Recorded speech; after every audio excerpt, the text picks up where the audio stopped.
3 χρονών, καλοκαίρι που θα πήγαινα από δημοτικό γυμνάσιο. Κάτσε να... Τα πανάρια εδώ στην πόλη μας είναι... Ήμουνα... Τα αδέλφια εδώ πέρα... Ήμουνα 13 χρονών είπαμε. Αποσυντονίζαμε κιόλας. Εγώ... Έτσι ρε τσάκαλε, δώσ' το. Ο πατέρας μου είχε μαγαζί στη Θεσσαλονίκη τότε. Ένα μαγαζί. Δεν είχα πατήσει μέχρι τότε ποτέ. Θεό μου είχε κάνει, με παρακαλούσε, έλα βρε, έλα καλοκαίρι, σχολείο δεν έχεις. Έλα να με βοηθήσεις, τίποτα. Μόνο να κάθομαι και του τρώω εκεί πέρα μπουγάτσες και κακάο. Αλλά εκεί με ήθελε ο άνθρωπος. Δεν πήγα ποτέ τέλος πάντων. Εκείνο το καλοκαίρι που κλείσαν τα σχολεία, ένα φιλαράκι μου του είχε πάρει πατέρα στο ένα τσοκάκι 50 άμα τα θυμάστε, τα τσόκ τα 50. Μιλάμε εγώ, τώρα από μωρός έβλεπα 2 τροχούς και έκλαιγα. Μιλάμε, η μάνα μου με τραβούσε από τα μαλλιά για να με πάρει από κοντά του. Είχα πέσει να πεθάνω και το καλοκαίρι. Ήταν έτσι μόλις κλείσαν τα σχολεία, αρχές καλοκαιριού.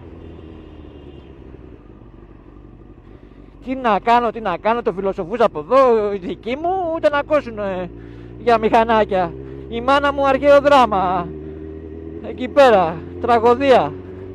Μιλάμε, τραβούσε μαλλιά, έκλαιγε, χτυπιότανε ο γιος μου, πάει, θα το σκάσω το παλικάρι μου, ξέρετε πως είναι αυτά, με τίποτα, μετά το γυρνάγε στο άκριο, ξέρεις, τις φωνές.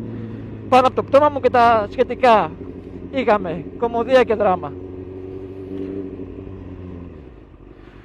Και που λέτε, εκείνο το καλοκαίρι μου σκάει ιδέα, πατέρα λέω, θα έρθω μαζί σου λέω. Θα έρθω μαζί σου στη δουλειά σου. Να σε βοηθήσω αυτό το καλοκαίρι. Ο πατέρας μου, μιλάμε γαράτα.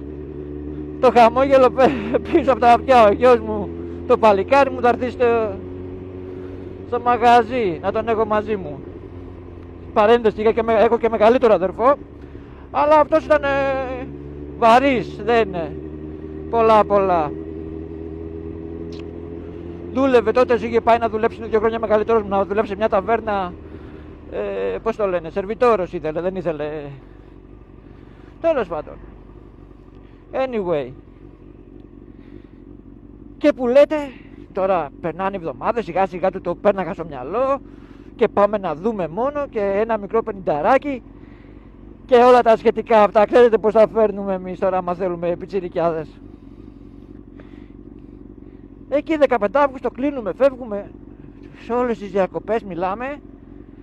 Τον είχα όμορφα και ωραία, χωρίς να τον ευριάζω όμως. Ήμουνα 13 χρονών ρε φίλε και το μυαλό μου έκοβε για... Τι να λέμε τώρα, διάλος από μικρός. Τον είχα στην πιπίλα εκεί πέρα. Λέγε μπύρι, του το είχα περάσει μέσα στο κεφάλι σαν κάτι φυσιολογικό.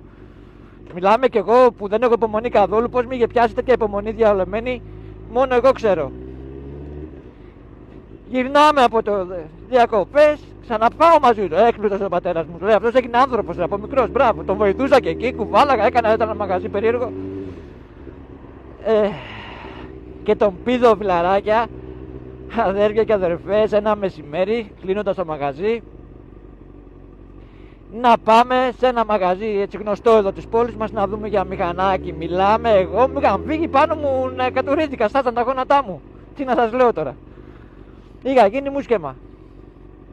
Και τον πείθω και πάμε, ωρε φίλε.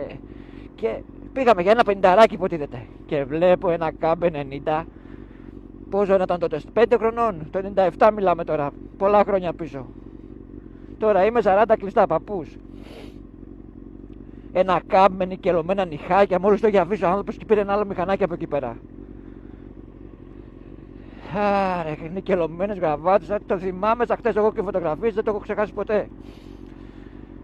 Δεν ξέρω να βάζω, αλλιώς θα σας έβαζα μια φωτογραφία κάπου, εδώ. Και λέει ο άνθρωπος, εκεί πέρα του μαγαζιού, τώρα μου τα άφησε λέει αυτός, αφήστε μου λέει να βάλω γραβάτες, ποδιές, φανάρια πάνω, καθρέφτες και τέτοια.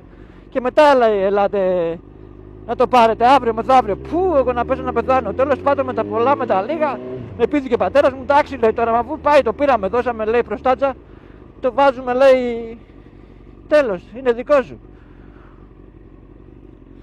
Ήτζελε μετά από 2 μέρες. Εγώ τον έβαλα τον πατέρα μου, πάρ' τον τηλέφωνο, τότε στο κινητό ούτε τίποτα. Με τα σταθερά τον έπαιρνε. Τον πήδουμε την επόμενη μέρα, το πήραμε το μηχανάκι. Μιλάμε για ένα επαγγελματικό λόγο του μαγαζιού. Ο πατέρας μου το φορτώζαμε εκεί πέρα πίσω και φύγαμε. Το πάμε σπίτι, φίλοι. Και φωνάζω τη μάνα μου από το μπαλκόνι. Μιλάμε, αφού δεν πήδηξε εκεί πέρα που έκλαιγε και έλεγε το παιδί μου, εκεί τσίρισε και έλεγε εγώ να σε σκοτώσω πρώτη, θα σε προλάβω από το μηχανάκι. Μιλάμε, δεν υπήρχαν κινητά με κάμερα, τότε θα τα τραβήξω. Τι να σας λέω. Και υποτίθεται κιόλας, είχε πει ο πατέρας μου, να το πάρουμε, λέει, το έχετε με τον αδερφό σου. Με τον αδερφό σου μια μέρα εσύ, μια μέρα αυτός, λέει, δίκαια πράγματα, μην πάρουμε 2 τώρα, λέει, δεν ήταν και τόσο καλά οικονομικά τότε, στενά τα πράγματα. Ή δεν ήθελε, ξέρω εγώ. Πιο μία μέρα. Με το δούλεμα που τον έριχνε και το αδερφάκι μου να είναι καλά το παιδί, τι υπομονή με έκανε. Το έγα εγώ συνέχεια για να το πάρει τα κλειδιά από μένα και να πάρει το μηχανάκι. Μιλάμε, με έκανε Θεό. Και τις μέρες που το έπαιρνε, και εγώ πήγαινα σε καφετέρια που ήτανε, τα 14 χρονών, 13, πήγαινα σε καφετέρια που ήτανε και τον έλεγα δώσ' μου λίγο 5 λεπτά τα κλειδιά να πάω σπίτι ή να κάνω ή να ράνω. Ξέρετε πώς είναι αυτά. Δεν του το επέστρεβα ποτέ. Ποτέ μιλάμε. Ωραία χρονάκια ρε φίλε, ωραία. Τα θυμάμαι τώρα, το τι κάναμε. Και χαρμολύπη, πολύ ωραία. Αυτό φίλες μου, έτσι πήρα το πρώτο μου μηχανάκι. Με πολύ πονηριά και ξυπνάδα. Γιατί ποιος γονιός παίρνει, αφού όλα τα παιδάκια στο γυμνάσιο πήγαιναν με τα ποδήλατα και εγώ έσκαγα με το παπάκι και το άλλο το παιδί με το τζοκάκι. Ήμασταν αυτοί που έλεγαν οι γονείς μη κάνετε παρέα μαζί τους τότε. Φυσικά μέσα μέχρι το επόμενο καλοκαίρι δηλαδή όλα τα παιδιά στην ηλικία μας σχεδόν, ξέρετε πως είναι και τα περίχωρα, τα χωριά, όλα τα παιδιά λίγο πολύ είχαν μηχανάκι, φυσικά όλοι είχαμε εκείνη η παρέα μας, τα καλοπαρέα τότε.